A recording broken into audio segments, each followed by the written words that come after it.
Hello, good morning. My name is Joshua Haber of the Middle East Task Force here at the New America Foundation. And this morning, it is my pleasure to welcome you to this should be fascinating discussion on the Israeli media's treatment of the occupation. We are particularly delighted to be co-sponsoring this event this morning with B'Tselem, the Israeli Information Center for Human Rights in the occupied territories. And actually, right now, I'm going to turn the program over to Uri Zaki, the director of B'Tselem USA and our co-sponsor for this event. Thanks, Josh. Good morning, everyone. Thanks for coming. B'Tselem USA, first of all, is very proud to co-sponsor this event with New America Foundation. We work closely with this organization for many years now. Well, many years. The years we've been in existence, we've been working closely together, and that's around 4 years working in D.C. B'Tselem usually deals with the occupation, as Josh said, and we're an information center that deals with human rights violations on the ground, very specific focus. But here in the U.S., we're trying to also enrich the discussion about how the occupation is being perceived in Israel and how the discussion is being done there. That's the reason we have here today this program featuring 2 Israeli journalists. And without further ado, I'll introduce our panel. Uri Misgav, a good friend who I know for 15 years. He is a columnist and a blogger, a political blogger for Haaretz Daily. I'm sure that many of you read Haaretz. I have good news because his excellent blog is being translated now to English, and from next week, it will be available also in English on the Haaretz Daily website. Linoy Bar Geffen, who's a TV persona in Israel, very well known, hosted 2 morning shows on the Israeli national TV, now works for Channel 2, the biggest Israeli commercial television station, has a background of political writing for Ynet, political reporting for Galei Tzahal, Israel's one of the 2 most important radio stations in Israel. As you see, a very rich career, and I also know her for 12 years. So I'm bringing my friends here. And lastly, Sarah Wildman, who is, and I memorized that, a visiting scholar at the International Reporting Project at Johns Hopkins, who's working now on a book, and she did not tell me the title, so we'll wait in anticipation. And she also frequently writes for outlets such as the New York Times, Newsweek, Many. And knows Israel very well, speaks Hebrew, despite the fact she doesn't use it that often. I know that her Hebrew is very good, so she knows what we're talking about. So the floor is yours. Great. Thank you, Uri. So the premise of the gathering was that the coverage of the conflict has changed radically in the last few years, and that there has been a radical diminishment in the way that the Israeli press covers the occupation, the peace process, and we wanted to sort of look at what has happened, I mean, what's taken place. And I thought we might start with, was there a time when the occupation and the peace process was better covered, a kind of golden age, maybe, of when journalism and coverage kind of intersected and the population was interested and journalists knew what they were talking about. So let's start with that. Maybe we'll start with Uri and then... Yeah, sure. Okay, first just good morning again, and it's a pleasure to be here. And when I say that, I don't mean that only to be polite. It is, I think, for both of us, quite encouraging to see so many people, a whole community, sometimes we feel it's a whole city or a whole nation, so focused on the Middle East and on the conflict, because you will hear this morning that this is not exactly, those are not exactly the terms in Israel at the moment. So it is encouraging in a way. And then now regarding your questions, I think the high time for coverage, as for everything dealing with the conflict, was the years of the Oslo Agreement. This was like a groundbreaking era for young Israelis and even for older Israelis. Rules have changed. All of a sudden you could speak about the Palestinian people, you could meet them, you could learn so much and so quickly about them. And when I say that, I mean that even when the troubles had begun, and the terror had begun, and the fighting began later in the decade, it was still very well covered. And you could get, I wouldn't say, not necessarily a balanced cover, but a wide range covering. We had reporters there. We could go there. There was no segregation wall and no limitation on entrance for journalists.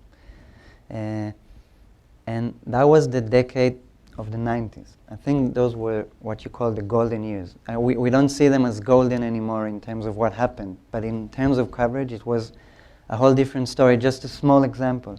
I did a story as a young journalist, a magazine story about the building of the national Palestinian team in soccer. In order to do that, I went 3 times on my own to Gaza Strip, interviewed, went with that team to Jordan, to Amman, to cover the Pan-Arab Games.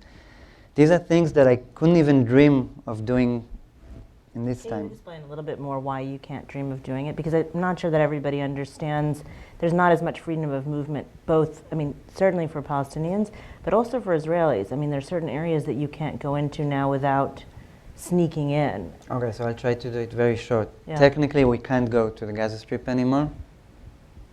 When you're talking about a siege, it means that you can go in and can go out. We can go to the West Bank as journalists. Linoy has done it, I think, Few times, yeah. I've done it earlier. But again, it's not secure, it was. But more, if we talk about substance, those stories are not that welcomed anymore.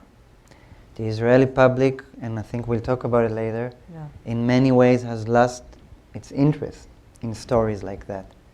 That, I think, a new generation of journalists like Linoy and me and others are trying now to change that balance. But those stories, this magazine, optimistic story about a soccer team, were very welcomed in the last decade. I don't think many people want to read them at the moment. And do you find the same thing? Yeah, it's not only that people don't want to read them. They became more cynical about it. We're lacking inspirational stories. We don't have these almost anymore. And the coverage during the recent past, the recent 10 years became more and more cynical and more sophisticated no more stories about meetings, gatherings, common projects. Just a few months ago, I participated in a project that brought together Palestinians and Israelis media personas, not necessarily journalists, but also writers and directors. And at the first hour of our meeting, the Palestinian group spent a lot of time accusing us of not trying to influence our government to do something to move the peace process and to stop the occupation. And they had a lot of accusations. To some I could relate to some I didn't. But as they were talking, all I could think of was, oh my God, I don't remember when was the last time I heard a conversation about the conflict. These people actually think that we're thinking about them, that we're talking about them, that we care for them. And you know, during the 90s and the beginning of the last decade, I think what we were mostly scared about is the rising of hatred. But what happened to us is even worse. We became indifferent. We don't think about the Palestinians anymore. We don't talk about them. If we cover stories about the conflict, it's usually very violent or very small stories about violence between Palestinians and settlers. We don't do big stories with context. We don't cover anything that has to do with talks between the Israeli government and the Palestinian leaders. Only during wars or violent events you can hear about the Palestinians, but you don't really hear a lot about them. I mean, even if it's bad news, we don't want to hear about it. I mean, I did a documentary about an Israeli Arab citizen, and it made him look bad, and it was broadcast on Channel 2 almost a year ago. And the common reaction, the most common reaction I got from viewers was, "Why do you even let him speak?" And I said, well, he doesn't look good. The movie makes him look bad. I mean, it's not like I glorified this guy. He said, well, that's not important. You give him a stage, and that's bad enough to even give a stage to an Arab persona to talk. And it's not racism or something like that. It's just, we just don't want to hear about it anymore. We let go of the Palestinian behind the fence. We want to go and do different stories and cover different stories. We've got our domestic problems, and the whole Israeli perception changed from first let's finish the conflict and then move to deal with domestic problems. Now it completely changed. Now let's solve domestic problems, and after we'll solve them, we'll deal with the Palestinians. We've got all the time in the world. Nothing will happen. Maybe we can transition then into this idea. I mean, last year I was covering a story for The Nation on 972, which is a blog, which is quite far to the left, written in English, but by Israelis mostly, that covers sort of little pieces of the conflict.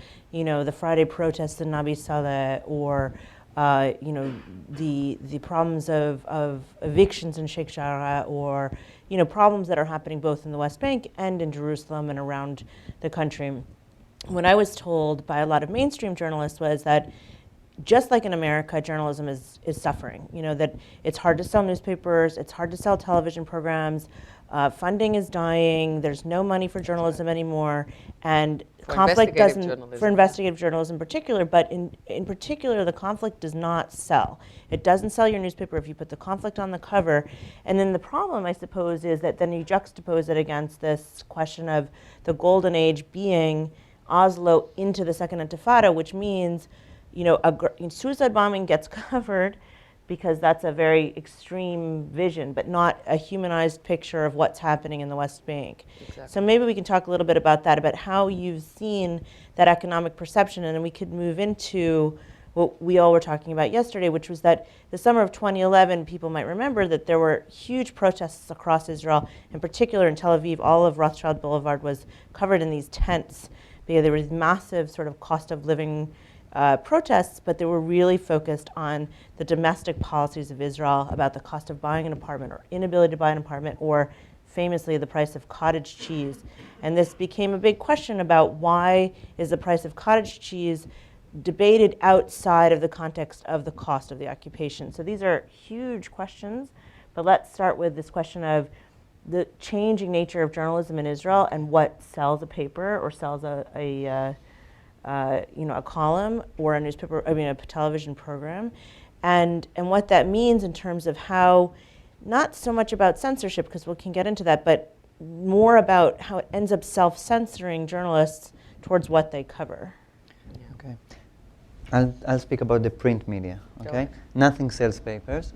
Papers are not being sold anymore. There was a major shift in Israeli print media the moment Mr. Sheldon Adelson has built a free newspaper called Israel Today, Israel Hayom. I think the role model was maybe USA Today, the way it looks, the way it reads, but the paper was totally different. It had a political paper.